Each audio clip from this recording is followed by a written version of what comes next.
All right, everyone, it didn't take long for the impeachment inquiry, which is already staggering on through its existence, to be semi-knocked out of trending by Adamschiff, first and foremost, and then by the president's spelling errors, which is like, okay, which one do you think is more likely? And this goes into Bush, too, so I'll get into that. A person who's classically trained, has a master's degree, billions of dollars, becomes president, which one's more likely? They're fundamentally illiterate. They don't know what an apostrophe or a hyphen are. They don't know how to spell the word little, which they've spelled before many times successfully, or that they're yanking people's chain and putting attention on a tweet on purpose in order to distract people. Bush used to do this all the time. He's not dumb. George W.'s not dumb. He just played dumb. With Trump, he does this sort of thing just basically to get attention on what he wants attention on. He knows that as long as he doesn't do that constantly, he can misspell something in a tweet. Twice as many people will retweet it. It might be in anger, but it gets front page news. It's exactly what he wants people focused on. Little Adam shit, which is what he called him initially. Oh, by the way, that was a spelling error too. He doesn't know the difference between F and a T on a keyboard. You gotta be kidding me, dude. Of course he's doing it on purpose. It is 4D chess when he does the spelling error shuffle. What Adam Schiff did is he basically made a disgrace of himself. He leads out during the Ukraine testimony, the questioning. Now, by that point, Pelosi was already half walking back. Everything, we gotta look into things, make sure that we don't jump the gun. And it's really funny to see her do that shit. Because it's like, as soon as they announced, they smelled blood, and they jumped at it. Then they realized that it was a Trump trap and they walked it back half a step. That's exactly what happened. That's why it's not in the news cycle at the moment. It's been replaced by Trump supposedly being illiterate. Because they don't want people fixated on the impeachment stuff while the whistleblower complaint gets cut to pieces. Anyway, Schiff comes out. He starts saying weird shit that has nothing to do with the whistleblower complaint. It's not in the report or the complaint or in anything attendant to it. He's literally making things up as he goes along. He then tried to claim, retroactively, when called out on the fact that nothing that he was saying had anything to do with the Ukraine whistleblower report. That was partially meant to be a parody.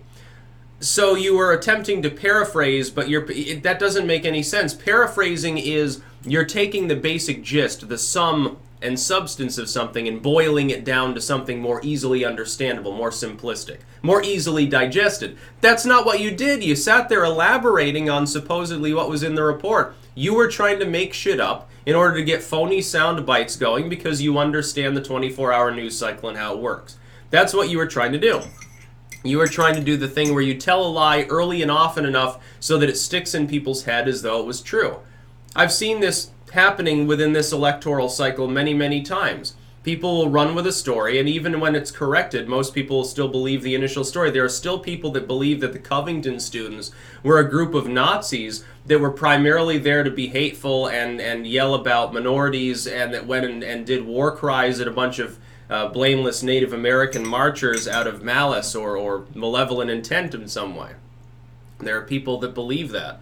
There are still people that believe that, that we went to Iraq for legitimate reasons. Speaking of George W., while we're at it. By the way, I'd like to point something out. I was thinking about this earlier this morning. The fact that the Democrats are so gung-ho to proceed with an impeachment inquiry against Trump, including some of the same people who were very reluctant to do that against George W. Bush, tells me all I fucking need to know about today's Democratic Party.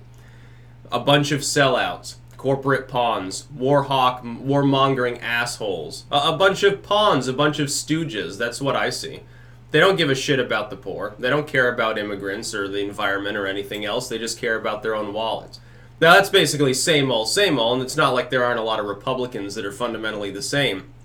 But it's interesting. Oh my God, Trump spelled something improperly on a tweet. We must impeach. Trump talked to the Ukrainian leader once. We must impeach. I mean, you can blow up 1 million people. That's perfectly fine. We'll just grumble about it and say that it's not... We're not exactly on board with this whole killing every Iraqi civilian thing. That's okay, though. We won't impeach you for it. But Trump, oh my God. But then again, I can remember when they were rambling about the need to impeach him if he got elected. Like, he hadn't even taken the oath of office yet. We didn't even know who was going to win the election. They were talking about using impeachment as a measure to get him back out of office immediately. Oh my God, my Billy Bush tapes. My Trump Tower meeting. He got millions of dollars from his dad, turned it into billions. He must be a tax cheat instead of just really shrewd businessman. Yeah, Trump misspells things. He's totally not doing that on purpose, dude. I mean, how many times can you fall for the same strategy? How many times has he done that to the legacy media? And by the way, he uses the term lamestream media. I'm glad that he finally adopted that, but he should go one further. Call it what it is, the legacy media. Because they're totally irrelevant. Lamestream media just presumes that they're part of an establishment that happens to be boring. Well, that's true, but they're also, I mean, totally outdated. Technologically, they're like living in the Stone Age. A person can accomplish more with a webcam now than CNN can with $10 million. That's why they're the legacy media.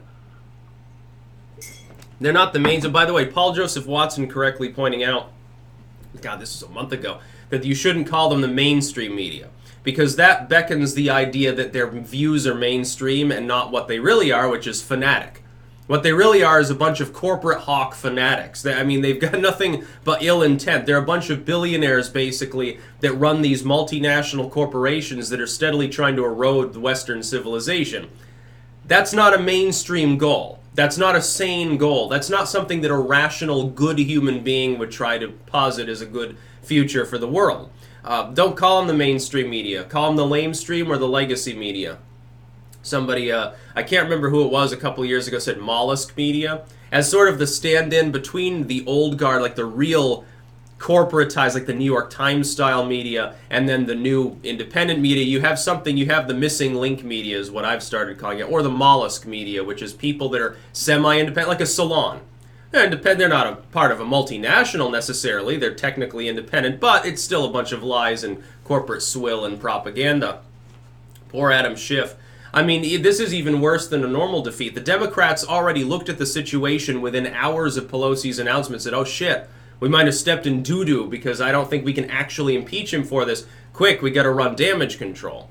That's fine. That's a defeat. But I mean, the Democrats have done that a dozen times in Trump's presidency because they always take his bait. But then Adam Schiff comes out and looks totally discredits himself, has to apologize in front of a live studio audience. It was the funniest thing ever. Like, this dude doesn't know what he's doing. And the thing is, going forward, they could probably, if they tried hard enough, strategize a way to stop Trump. But they're too busy taking Trump's bait all of the time. They're like a cat. He's dangling tinsel in front of them. They can't focus on anything else. To them, that tinsel is the entire world. That's about all. Peace out.